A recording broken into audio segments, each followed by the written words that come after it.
how to become successful in network marketing. Actually guys, if you're going to analyze lahat ng naging successful na tao in any profession, isa lang ang pinakaginawa nila. They spend most of their time na ginagawa yung field na yun. Halimbawa, basketball player ka. Si Michael Jordan, bakit naging magaling na basketball player? Kasi siya yung pinakaunang dumarating sa practice nila at siya din yung pinaka-last na umaalis sa practice nila. Michael Jackson, bakit naging Michael Jackson? Kasi imagine, sinacrifice yung pagiging bata.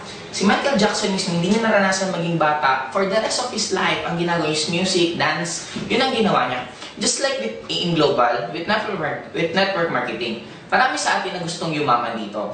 Pero hindi mo to gagawin araw-araw. Hindi mo to isa sa buhay. Hindi mo to gagawin part ng buhay mo. Of course, hindi mo rin talaga mararating lang lahat ng tao na naging successful dito.